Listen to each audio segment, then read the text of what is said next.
Oke, halo, selamat siang. Nama saya Farhan, Farhan Setiawan, dengan NIM 23019125561. Mmm, Kali ini saya akan mempresentasikan secara online, buat untuk tugas project Excel. Saya ke bagian materi untuk menjelaskan tentang, subtotal, data pivot, dan data tabel. Oke, kita langsung saja. Tadi saya sudah persiapkan Excel dan, soalnya. Oke. Dan untuk data pivot, nanti data pivot ini kita gunakan sebagai uh, patokan untuk membuat pivot table dan pivot chart. Nah, ini data utama. Data pivot ini diambil dari data utama, kemudian ada juga data pendukung. Data pendukung ini sebagai yang membantu untuk melengkapi data utama, seperti cabang, jenis tabungan, dan lain-lain. Oke, kita mulai saja. Kita lihat dulu soalnya. Nah, yang pertama adalah soal subtotal. Di sini soalnya. Ini ada pivot table dan pivot chart. Nanti pivot table dan pivot chart kan harus ada contoh layoutnya supaya sama. Nah, saya juga sudah buat layout di bawah. Ini untuk layout pivot table, nanti kita sesuaikan Excel kita seperti contoh layout di sini, dan ini untuk pivot chartnya.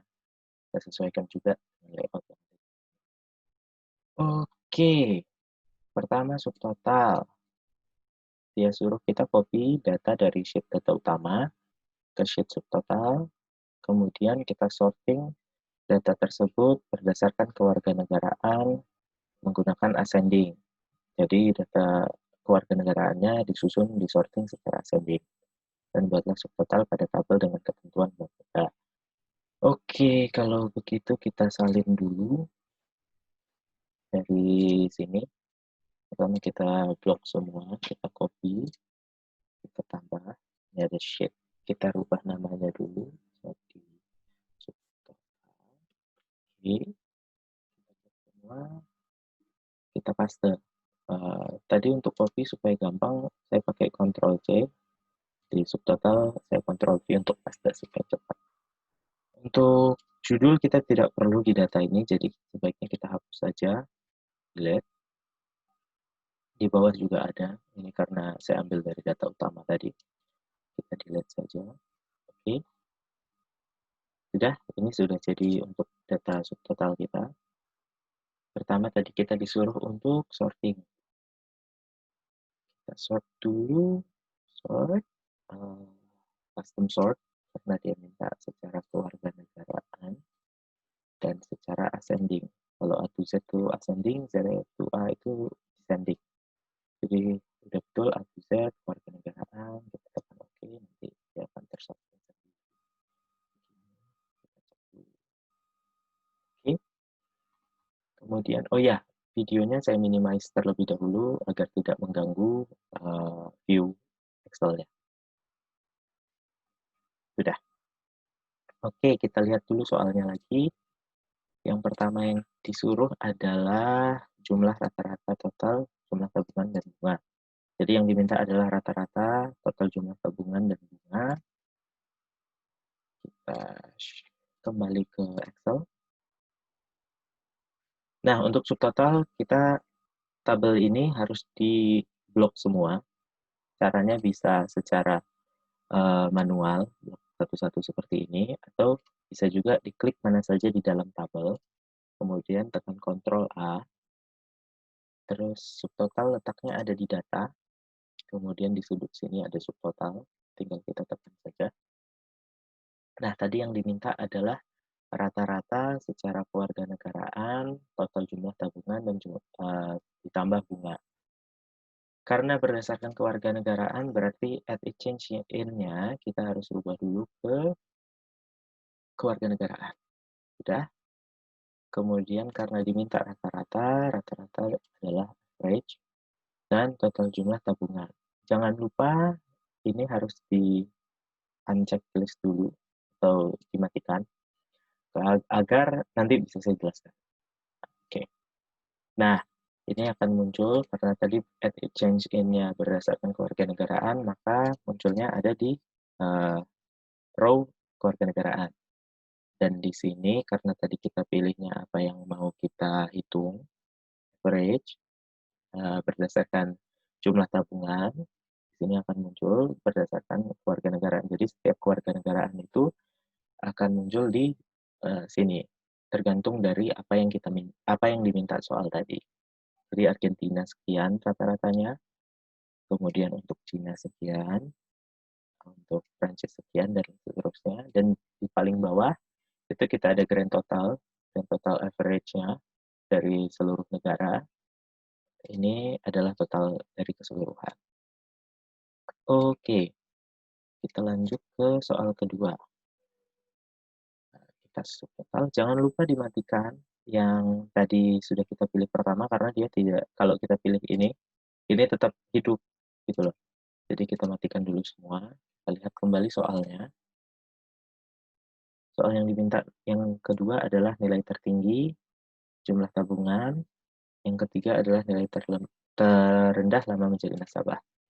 Nilai tertinggi ini kita gunakan nanti max, nilai terendah ini minimum, jumlah tabungan, dan lama menjadi nasabah. Oke,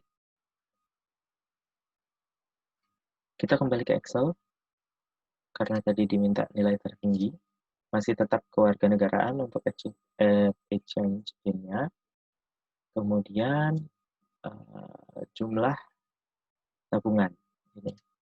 Nah, ini mati ya, jangan di checklist lagi. Tujuannya adalah, nah ini muncul ya kan, jadi angka tertinggi jumlah tabungan di Argentina adalah ini, angka tertinggi di Cina untuk jumlah tabungannya sekian, dan seterusnya. Tadi kalau misalnya kita tidak, sebentar, kalau kita misalnya tidak matikan ini, nanti Argentina average ini akan hilang dan digantikan dengan Argentina max gitu.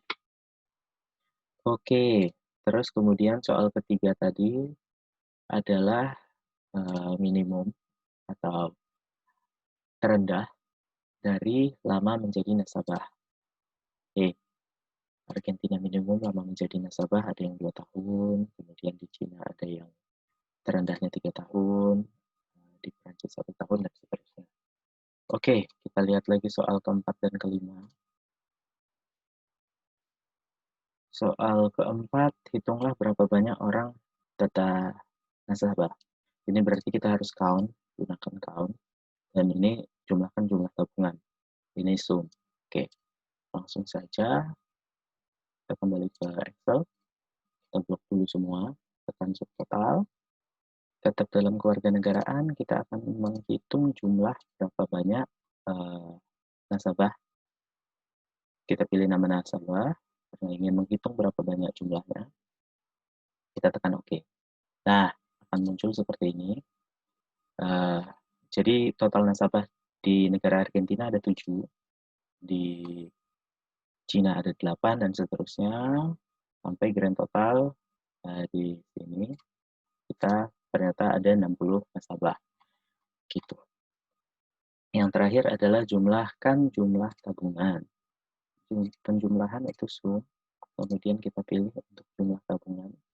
Kita checklist, yang lain sudah mati, sudah di uncheck. Oke kan. Oke, terakhir muncul di sini Argentina total, jadi jumlah keseluruhan secara negara sekian.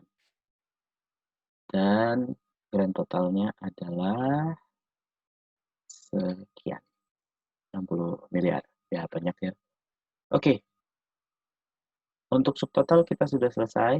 Kita rapikan saja, kita geser sheet-nya ke sini supaya lebih rapi manajemen Excel sheet-nya. Kita langsung mengerjakan ke data tabel. Data tabel, kita lihat dulu soalnya. Buatlah pivot table dengan menggunakan data yang ada dalam pivot data sesuai dengan layout. Filter usia mulai dari 23 tahun sampai 30 tahun saja. Kemudian masukkan saja negara Prancis, Italia, dan Argentina. Oke. Untuk membuat pivot table, kita perlu memblok semuanya. Oke, data pivot ini tadi diambil dari data utama, kemudian dihapus semua. Untuk judul dan yang di bawahnya tadi, jadilah seperti ini. Ini tadi kita blok dulu semua, kemudian kita pergi ke insert, dan kita pilih pivot table, ada di sini.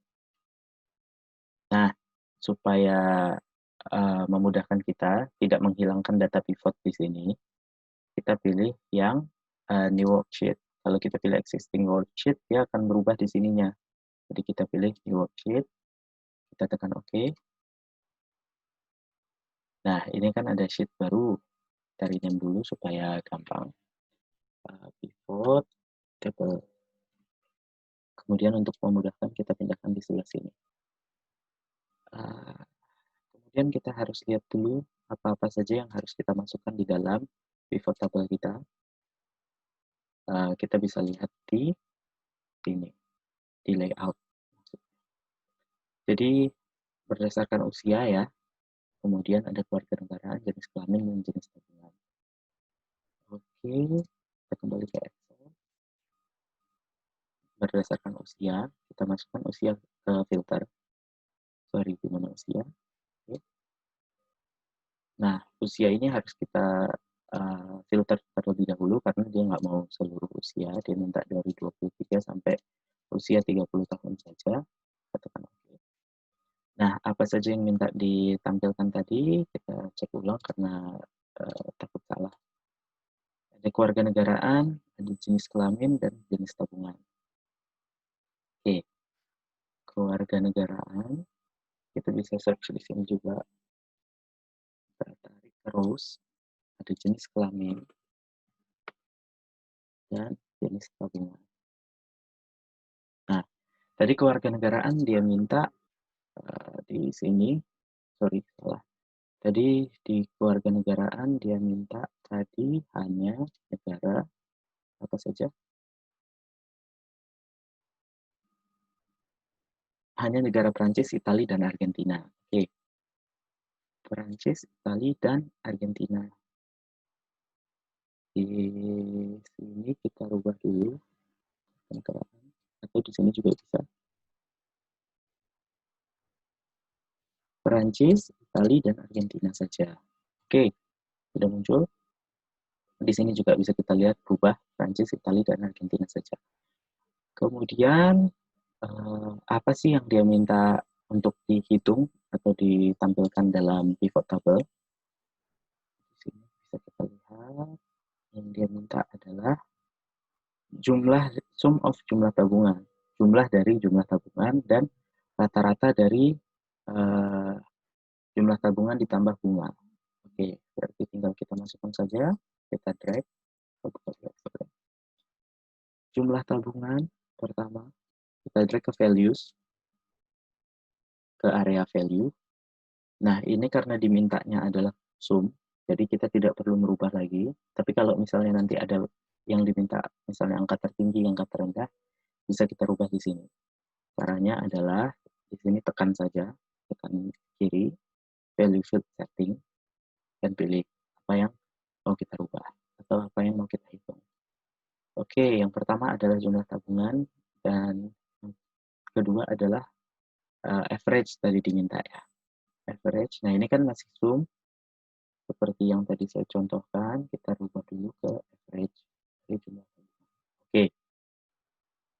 Ini sebetulnya sudah sesuai, namun sudah sesuai dengan apa yang diminta dari soal, namun dia minta layoutnya harus seperti ini dan harus menggunakan currency rupiah. Nah, kita tinggal setting saja. Di sini kita blok dulu. Kemudian kita ke design. Kita pilih report layoutnya secara tabular supaya sesuai dengan layout di soal tadi. Oke, ini sudah berubah. Dan gimana cara ini supaya bisa jadi currency, bukan hanya angka saja, kita blok semua, supaya gampang. Terus di sini kita rubah, seperti biasa, currency saja, tekan ini. Nah, ini kan masih dalam bentuk format dolar. Di sini kita bisa more number format, sudah ke accounting. Saya lebih suka accounting daripada currency karena kalau accounting currency-nya, logo mata uangnya ada di kata kiri. Sedangkan kalau currency saja akan menempel dengan nomor atau menempel dengan angkanya. Tadi kita diminta adalah rupiah, kita pilih dulu rupiah. Dan desimalnya dibuat 0 karena biar tidak ada poin 00 di belakang ini. Kita okekan saja. Sudah berubah dia. Nah, untuk pivot table ini sudah selesai. Sekarang kita pindah mengerjakan tentang pivot chart. Untuk mengerjakan pivot chart sama kita harus blok semua. Bisa blok manual seperti ini atau bisa klik di dalam tabel, kita Ctrl A, kemudian insert, kita pilih ke pivot chart. Nah, ini kita bisa pilih dalam bentuk apa. Kita lihat dulu contoh soalnya, dia minta seperti apa bentuknya.